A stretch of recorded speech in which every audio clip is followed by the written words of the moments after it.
السلام عليكم ورحمة الله وبركاته. ازيكم يا جماعة؟ عاملين ايه؟ يا رب تكونوا بخير. توكيل غبور بيستعد عشان يقدم علامة فاخرة جدا وهي علامة جينيسيس، هيقدمها لأول مرة في السوق المصري. تعالوا نتعرف مع بعض على العلامة دي.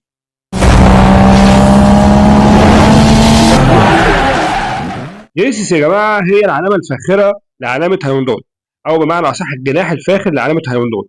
يعني اللي يعرف مثلا لexus دي الايه الجناح الفاخر لتويوتا، اللي يعرف مثلا كمان كوبرا دي الجناح الفاخر لسيات، وهكذا. بتبقى مثلا علامه معينه بتنزل عربيات عاديه جدا اقتصاديه وعربيات برضو عاليه، بس في نفس الوقت يبقى في جناح فاخر ليها عشان ينزل عربيات من مستوى بقى تاني، عشان خاطر اللي حابب يشتري عربيه تبع العلامه دي، اللي واثق مثلا في هيونداي يشتري جينيسيس. توكيل غبور في مصر خلاص هيبقى وكيل للعلامه دي كمان كام يوم، هينزل العربيه ولسه برضه مش عارفين اسعارها ايه، بس علامه فاخره جدا يا جماعه. عربياتها عامله زي عربيات بي ام دبليو وزي مرسيدس والعلامات الجميله دي.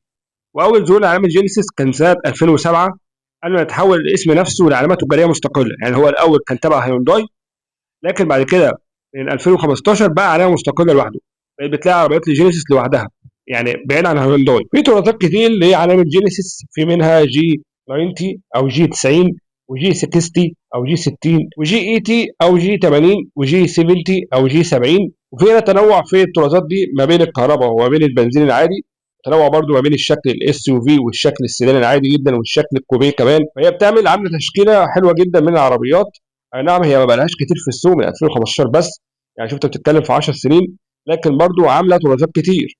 جي 90 او جي 90 دي عربيه سيدان، اول انتاج ليها كان سنه 2015 كانتاج مستقل، يعني تبع علامه جينيسيس مش تبع هيونداي بقى خالص. موجود منها دلوقتي اصدار عادي اللي هو السيدان العادي، وموجود منها برضو سيدان بس بقاعه عجلات اطول، يعني عربيه اطول من السيدان العاديه. اما الجي اي تي او الجي 80 في منها اصدار كهرباء بس، يعني نسخه كهرباء بس، مفيش نسخه بنزين. الجي 70 او الجي 70 في منها نسخه عاديه برضو عاديه مش كهرباء، وفي منها نسخه تانيه بتبقى شوتنج بريك. شوتنج بريك يا جماعه اللي هو العربيه بتكون من ورا الظهر بتاعها بيبقى شكله شيك جدا زي الفاست باك كده، بس ده بيجمع بين الكوبيه وبين الايه الستيشن واجن، زي ما شايفين في الصوره كده، فبيبقى شكلها طبعا شيك جدا. فهو دلوقتي توكيل غبور، احنا لسه ما نعرفش طبعا الاسعار ايه زي ما قلنا، بس توكيل غبور يا جماعه كده عامل شغل جامد جدا.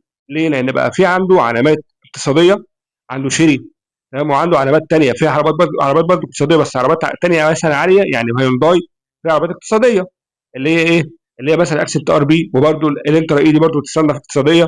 لكن في عنده عربيات مثلا زي التوسان، ماشي، دي مش اقتصاديه. وكمان تبع هيونداي فيها هيونداي سانتا في، طبعا دي برده علامه ايه، عربيه مش اقتصاديه، عربيه عاليه جدا. فدلوقتي هو بالنسبه له كمان هيضم الحكايه دي او التشكيله دي برده ايه، اللي هو جينيسيس، هتبقى علامه فاخره جدا. عنده شنجان، عنده هافال برده ما بتصنفش علامه اقتصاديه.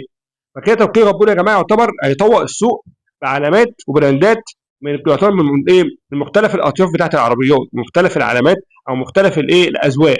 اللي عايز عربيه اقتصاديه عنده هيلاقي، عايز عربيه فاخره هيلاقي، عايز عربيه بقى بين البنين زي افال وشنجان والعربيات دي برده هيلاقي، عايز سيدان هيلاقي، عايز اس يو في هيلاقي، عايز عربيات كهرباء برده هيلاقي. مش يعني بصراحه كده توكيل غبور يعتبر هياكل السوق. الاخبار اللي جات لنا ان شاء الله كمان كام يوم هيقدم علامه جينيسيس في السوق. لسه برضه ما اعرفش الاسعار كام، بس ان شاء الله لما تنزل اعمل لكم فيديو مفصل عنها. بس كده لايك وسبسكرايب وشير، ونتقابل ان شاء الله مع فيديو تاني، والسلام عليكم ورحمه الله وبركاته.